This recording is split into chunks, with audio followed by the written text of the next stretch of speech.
Good evening everyone. I am Dr. M. Padmavati, lecturer in physics, SKR and SKR Government Degree College for Women, Kadapa. Today I am going to discuss about thermodynamic potentials for the students of second year BSc Physics 4th semester. Before going into the topic, let us have a look into the basics of thermodynamics. Pressure, temperature, volume and entropy are called thermodynamic variables. For any system, work done by the system, then the net change in the work will be negative. Or if work is done on the system, the net change in the work will be positive. And from the first law of thermodynamics, heat energy supplied to the system is used for the change in the internal energy plus to do some external work. So dq equal to du plus pdv. It can be said another form of conservation of energy. And from the second law of thermodynamics, the change in the entropy is always increases in case of irreversible process. And for reversible process, change will be constant, but entropy never decreases. So these three equations we use for the derivation of thermodynamic potentials. Thermodynamic potentials are energy functions of temperature, pressure, volume and entropy.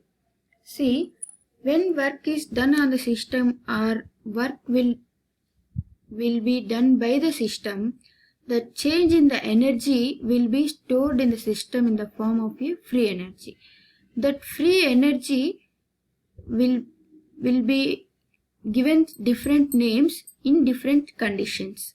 For example, in case of adiabatic and isocoheric process, the free energy is called internal energy. And for isobaric and adiabatic process, we call that free energy as enthalpy. But in case of isothermal and isocoheric process, the free energy is named as Helmholtz free energy. In case of isothermal and isobaric process, the free energy is called Gibbs free energy. Okay. These four free energy forms are named as thermodynamic potentials. Okay. These thermodynamic potentials are energy functions formed by the combination of pressure, volume, temperature and entropy, thermodynamic variables. If we know two thermodynamic variables, we can get the another unknown two thermodynamic variables using thermodynamic potentials. This is the advantage of thermodynamic potentials. Okay. So, by differentiating this thermodynamic potential with respect to the known variables, we can get the unknown variables. Okay. And another important use of this thermodynamic potentials is it can be used to find the equilibrium conditions of a thermodynamic system, and it is very much useful in deriving the Maxwell relations. We know that Maxwell relations are very useful and important relations in thermodynamic system to simplify a complex thermodynamic system.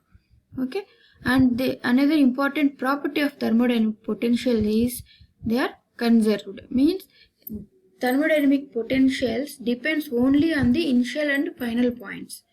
It doesn't depend the path followed. Okay, so it is state dependent, not path dependent.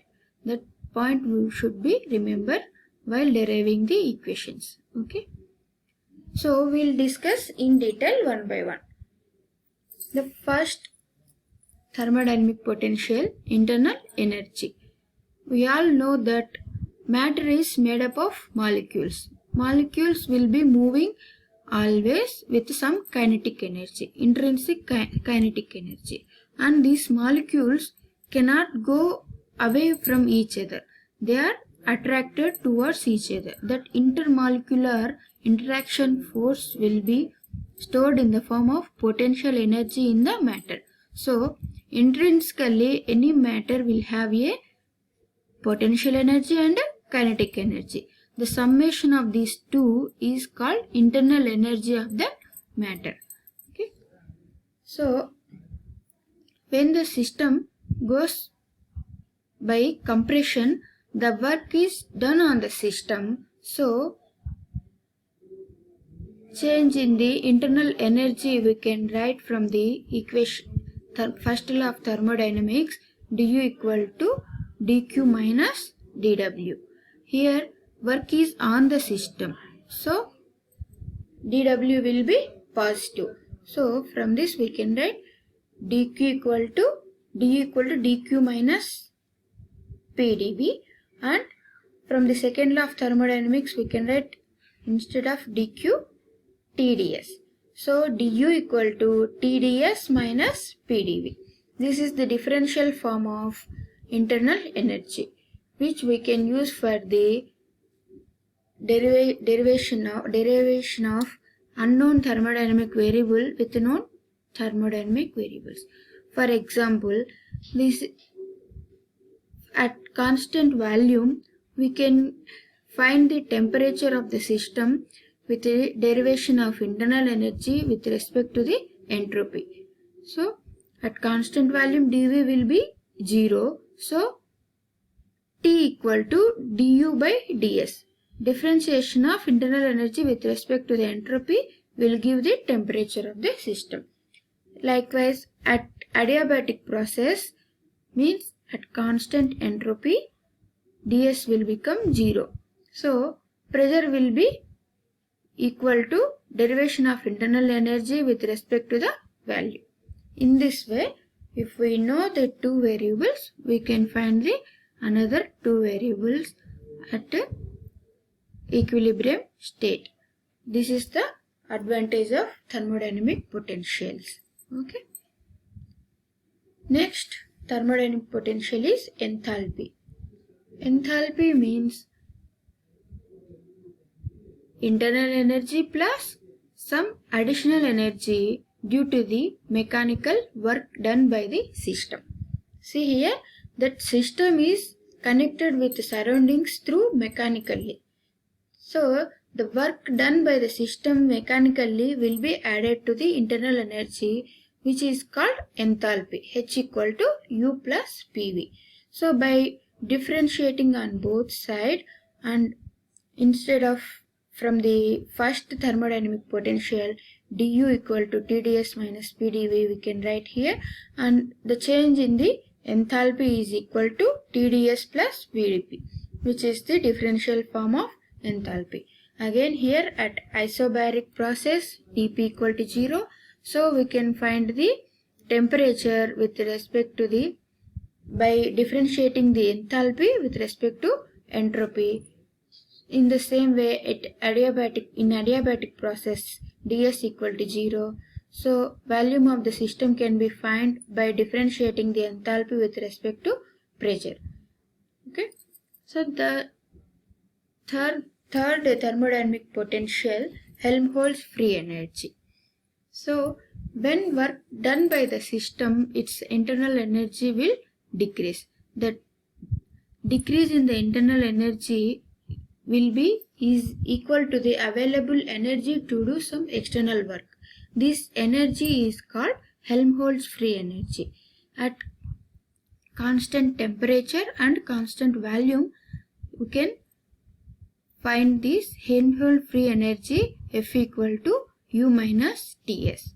So by differentiating on both sides, we can write from the first, instead of du, we can write from the first thermodynamic potential relation, and substituting this in this equation, differential form of Helmholtz free energy dF equal to minus PdV minus SdT. Okay, in this way we can find the at constant temperature the dt will become 0 in case of isothermal process. So we can find the pressure of the system by differentiating the Helmholtz free energy with respect to the value. In case of isocoheric process, volume will be constant, so dV equal to 0. So we can find the entropy of the system by differentiating the Helmholtz free energy with respect to temperature. Okay. Gibbs free energy, the last thermodynamic potential Gibbs free energy is the readily available energy in the system to do some external work. Okay, for example, if